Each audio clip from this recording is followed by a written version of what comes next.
तो दोस्तों हम यहाँ पे पाँचवा क्वेश्चन देख लेते हैं। पाँचवा क्वेश्चन में दिया हुआ है in the figure the load P equal to 1 newton, length L equal to 1 metre, Young modulus E equal to 70 giga pascal and the cross section of the link is square with dimension 10 mm into 10 mm। All joints are pin joints. The truss in mega pascal in the link A B. ठीक है, यहाँ आपको एक diagram दिया हुआ है, तो इस डायग्राम से हमें निकालना है। तो सबसे पहले देख लेते हैं कि तो दोस्तों सबसे पहले हम देख लेते हैं कि यहाँ पे तो लेकर लोड लेकर दिया हुआ है।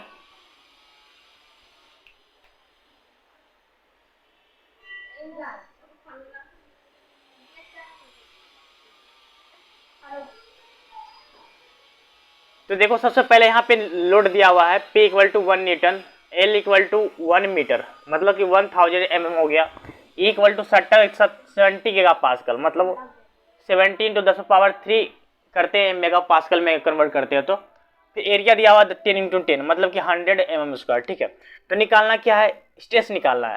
तो कौन से पॉइंट पे स्ट्रेस निकालना है, इस पॉइंट पे मतलब कि इस वाले ए बी वाले पॉइंट पे, ए बी वाले बार पे जो है वर्टिकल बार पे जो स्ट्रेस निकालना है। तो हमें ना इसको रिजोल्व करते हैं। अगर आपने इंजीनियरिंग मैकेनिक्स पढ़ा होगा तो इस तरह की चीज़ें रिजोल्व करने के लिए आपको आता होगा। ठीक है, तो अगर नहीं आता तो मैं आपको बता देता हूँ कि ये जो फोर्स है ना, जो चीज़ें वर्टिकल है या हॉरिजेंटल है उसे तो वैसे ही रहने देंगे, क्योंकि देखो ये लाइन है, ये कोई फोर्स नहीं है। अब ये फोर्स नहीं है, ये बस ऐसे लाइन है। ठीक है, इसे हम डॉट डॉट लाइन से भी रिप्रेजेंट कर सकते हैं इस तरह से। ये बता रहा है कि ये हॉरिजेंटल एक्सिस है, ये भी हॉरिजेंटल एक्सिस है। अगर हम इसे ऐसे करेंगे ना तो ये हो जाएगा वर्टिकल एक्सिस। ठीक है, ये वर्टिकल है, लेकिन ये जो है ना ये एक्सिस नहीं है, ये लोड है, बार है। ठीक है, ये भी बार है, ये भी बार है। तो अब इसे हम रिजोल्व करेंगे। रिजोल्व करने के लिए ना हमें क्या करना पड़ता है, देखो जैसे कि हम ये जो है यहाँ ना हम इस तरह से रिजोल्व करेंगे। तो सबसे पहले हम यहाँ पे ये जो एक्सिस को यहाँ पे एक्सिस बनाएंगे सबसे पहले। ठीक है, उसके बाद ये जो पॉइंट क्या है, ये पॉइंट बी पॉइंट है, और यहाँ से ये पॉइंट क्या हो गया, ये पॉइंट है एफ पॉइंट, यहाँ से एफ हो गया। ठीक है, अब यहाँ पे क्या है, ये पॉइंट है सी पॉइंट, सी, और ये पॉइंट क्या हो गया, ये ए पॉइंट हो गया। ठीक है, तो हम इसे ना बेसिकली ये कितना डिग्री का है, 45 डिग्री का, ये 45 डिग्री का, ये भी 45 डिग्री का है।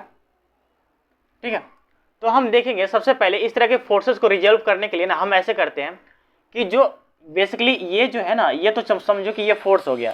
ये कौन सा फोर्स है, फोर्स है ए बी फोर्स है, मतलब कि ये फोर्स है, ए बी फोर्स है। और ये जो फोर्स है ना इसे बोलेंगे बी सी फोर्स क्यों बोल रहे हैं, क्योंकि ये बी सी थी वो में है, बी सी बार में है, बी सी सेक्शन में है। ठीक है, और ये जो एफ है तो ये यहाँ पे कोई नहीं है तो ये एफ ही रखेंगे। ठीक है, अब देखो ये तो ए बी फोर्स है, ये तो वर्टिकल में है तो वाई एक्सिस में आ रहा है तो कोई दिक्कत नहीं। लेकिन ये दोनों फोर्स है ना, ये ना एक्स एक्सिस में आ रहा है ना वाई एक्सिस में आ रहा है, तो इसे हम कन्वर्ट करेंगे, एक्स एक्सिस में कन्वर्ट करेंगे, वाई एक्सिस में कन्वर्ट करेंगे। तो सबसे पहले इसे दो बराबर भागों में डिवाइड कर देंगे, इस तरह से डिवाइड करेंगे। तो ये जो फोर्स है ना, इधर भी फोर्स आएगा, इधर भी फोर्स है, क्योंकि दो बराबर भागों में डिवाइड हो गया। तो एफ इधर आ गया, एफ, अब इधर भी एफ आ जाएगा। ठीक है, अब देखो ध्यान से कि जो ये जो है ना एक्सिस के सटा हुआ जो एंगल आ रहा है, एक्सिस से सटा हुआ जो एंगल बनता है ना उसे हम कोस एंगल लेते हैं, मतलब कोस 45 लेंगे। समझे ना, मान लेते हैं कि अगर हम इधर से लेते हैं तो ये जो बन रहा है ना, ये यहाँ से मतलब कि ये जो एक्सिस है ना, एक्सिस से ये एंगल तक का जो डिग्री बनता, तो अगर यहाँ पे लेते तो यहाँ पे कोस थीटा होता।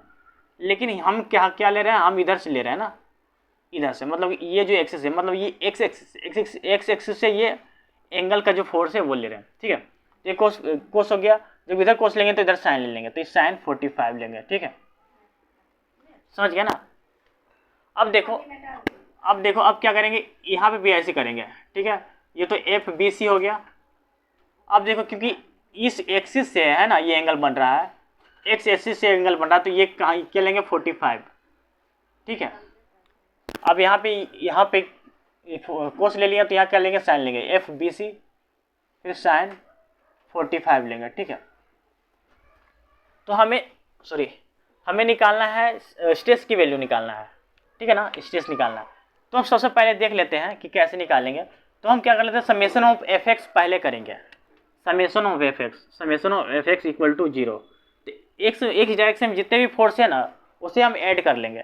तो मान लेते हैं कि ये तो जा रहा है एक्स डायरेक्शन में, ये तो प्लस अज्यूम कर लेते हैं, F B C equal to cos 45 हो गया, ठीक है।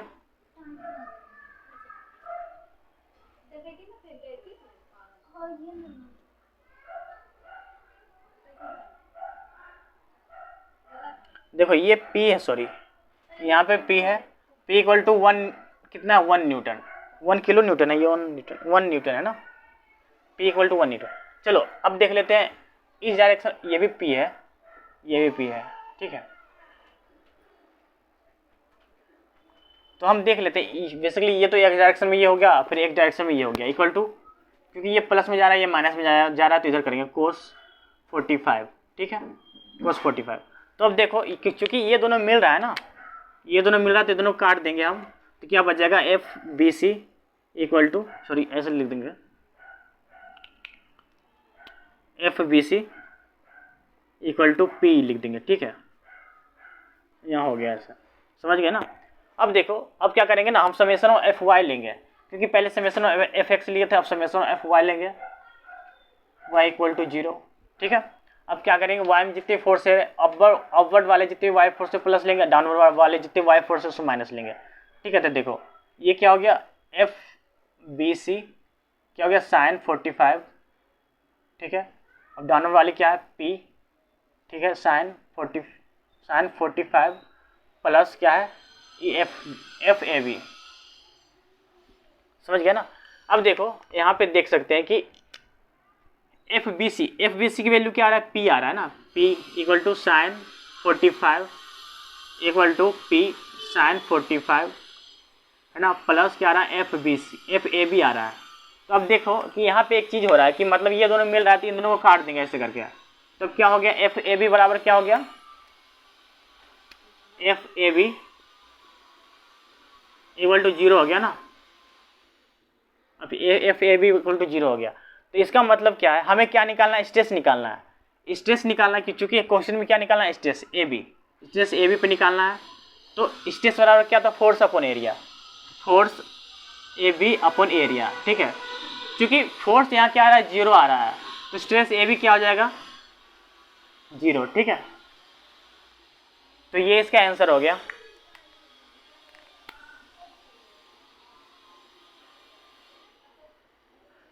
तो ये इसका आंसर हो गया, ठीक है।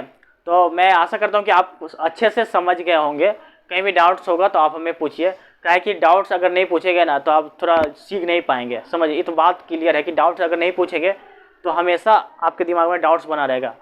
तो अगर कहीं भी समझ नहीं, बेसिकली मेरा जो एम होता है मैं अच्छे से समझाता हूँ, कहीं जो है ना डाटा इधर से उधर हो जाता है या कहीं कुछ और दिया हुआ रहता है तो हम मिसमैच करके लिख देते हैं, वो मेरी गलती हो जाती है कभी कभी, क्योंकि मैं यहाँ पे देख रहा हूँ तो देखते लिखते मतलब लिख नहीं पाता हूँ कभी कभी, मतलब कुछ और लिख देता हूँ उसके बदले, ऐसा होता है, ठीक है, जनरली। तो अगर आप ऐसे देखते हो तो आप वहाँ पे खुद सुधार लिया करो, या तो कमेंट में हमें मैसेज करो कि यहाँ पे ऐसा क्यों गलत हुआ है, तो मैं यहाँ पे चीज़ें सामने करके दिखाऊंगा आपको कि ये चीज़ें यहाँ पे गलत क्यों होगा, यहाँ पे चीज़ें सही कैसे होगा, ठीक है। तो हम ये क्वेश्चन इतना हो गया, और आई होप आपको समझ में आ गया होगा। अगर कहीं समझ में नहीं आया तो टेलीग्राम पे मैसेज करना, ठीक है। फिर नेक्स्ट क्वेश्चन हम चलते हैं, ठीक है, चलो।